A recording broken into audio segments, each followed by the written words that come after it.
It was getting late and the day had been quiet. Inspector Hudson from Swan Street Police Station took out his pocket watch and with his free hand smoothed down his elegant moustache. But just as he turned to go into his office, officers burst through the front door of the police station struggling with two men. Inspector Hudson looked at the two men that were struggling with the officers and he saw that they were covered head to toe in blood.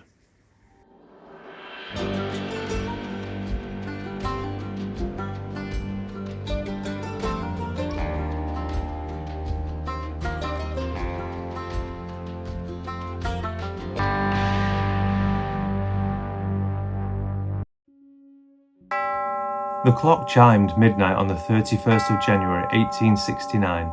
A young man called John Oldham was walking home alone down Copperas Street, not far from Manchester's famous Tib Street. Although it was late, the street was still busy with many people bustling around, because Manchester, the world's first industrial city, never slept. He kept his head down as he walked, tired from a hard day's work. He was a confectioner by trade, and occupied a passage to conduct his trade.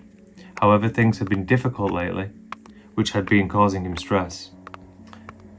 His neighbour, a Mr. Bartholomew Galgani, owned a lodging house and had been letting it out to other Italian men, one of whom had been quite open about wanting to take this passage from John. As John walked down the pavement, he saw three men coming towards him. They were talking and jostling one another. John couldn't believe his eyes. It was Galgani, a stranger he recognised, and the man who wanted the passageway from John. John stepped out into the road, giving the three men the pavement to let them pass. Just as John saw two of his friends on the other side of the road, a Mr. James Burns and a Mr. James McIntyre. But just as John called to his friends, out the corner of his eye, he saw the tall man with a black moustache pull his hand out of his pocket, holding something that flashed in the light. And as he passed, John felt a blow to the neck. And as he did, John turned to cover himself, but the smaller man next to the man with the moustache struck him in the left shoulder. Seeing what was happening, James McIntyre and James Burns ran across the street to aid John, who had now collapsed in the street. As the other men fought until James McIntyre was stabbed and started fleeing across the cobbled street, just as Constable Thomas Ashton raced to the scene, hearing the commotion. And with the help of enraged witnesses, they managed to apprehend two of the three Italian men. The smaller man, who stabbed John in the shoulder, ran down the street, leaving his hat on the cobbles where it had fallen in the fight. A Dr. Patton, who was in the crowd, immediately started performing emergency medical treatment on John, before taking him to the Royal Infirmary. While Constable Thomas Ashton, aided by the witnesses, dragged the two men to Swan Street Police Station, where Inspector Thomas Hudson took charge of the case and had the two men searched. It was found that the two men were 24-year-old John Bernadotti and 36-year-old Bartholomew Galgani.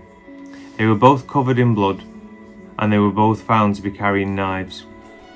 The two men were thrown into a cell when a Mr. Joseph Reston, who was 27, was dragged through the doors of the police station. He was the man who had dropped the hat at the scene.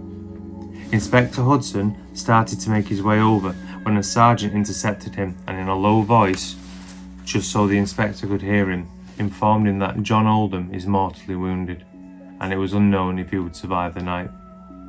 The inspector then raced off, meeting with the local magistrate Alderman Cruton at John's bedside to record a deathbed statement. When asked about his assailants, John replied, quote, "I know the man with the black moustache well. He lives in Stable Street and is a maker of plaster of Paris figures. He is a foreigner. I fell upon being struck and lost sight of the man, but directly afterwards, upon being lifted, I saw him in custody of the police constable. The other man who struck me ran away. I can positively say the one who calls himself John Bernadotti is the man who struck me in the neck." End quote. The three men were detained overnight, and on the following morning they were brought before the magistrates in the City Police Court. Having listened to the facts provided by the police, the court ordered that they be detained in custody until the Thursday, the 4th of February, when a hearing would take place. Sergeant G advised the court that McIntyre was in satisfactory condition, but it was unlikely that Oldham would survive. And this would be correct. Sadly, John Oldham would die of his injuries on Friday the 19th of February 1869, turning this into a murder case. John Oldham's death is announced in Manchester Evening News, which is a local paper which is still running today.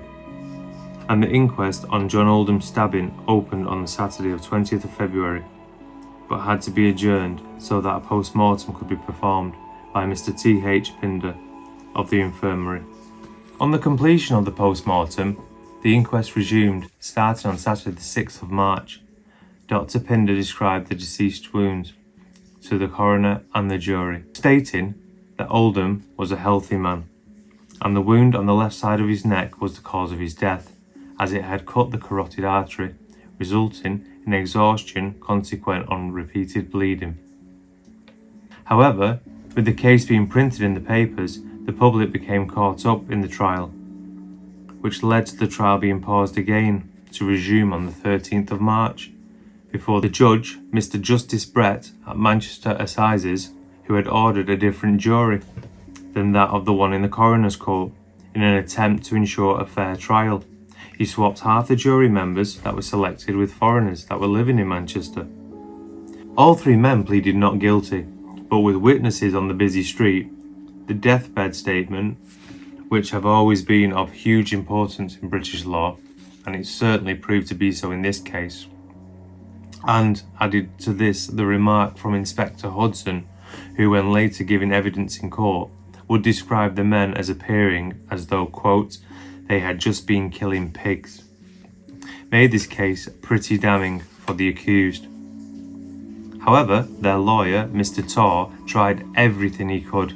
He even tried to have the deathbed statement thrown out by quoting from a legal text, Buck Russell on crimes, stating that John didn't die quick enough for it to be classed as a deathbed confession. He also asked the judge to delay admitting the statement to allow him the opportunity of taking the opinion to the Court of Criminal Appeal, but the judge refused this application. But Torr did convince the jury that there had been an element of provocation from Mr. Oldham, and therefore the judge advised the jury that the verdict of murder was not appropriate. They were now to decide whether the accused were guilty of manslaughter only. The jury retired for 90 minutes and returned with verdicts of guilty against all three of the men accused. The judge told the prisoners it was a verdict which he entirely agreed with, because he was convinced that all three had knives in their possession, carried with them with full intent of using them, and if he had had his way, they would have been convicted for murder and hanged. He continued by stating, quote, that this type of violent crime was becoming all too common, especially in north of England, and it had to be dealt with severely. He described their behaviour as cowardly and being both un-English and un-Italian, end quote. Although the men were convicted of manslaughter, he believed that their crime had been next to murder, and they needed a sentence to reflect the crime, and all three Italian men were sentenced to 20 years penal servitude, and it is unknown if they ever made it back to the shores of the UK. Well, that will do it for today's story. If you enjoyed this one, let me know in the comments below. And as always, thanks for listening, and take care.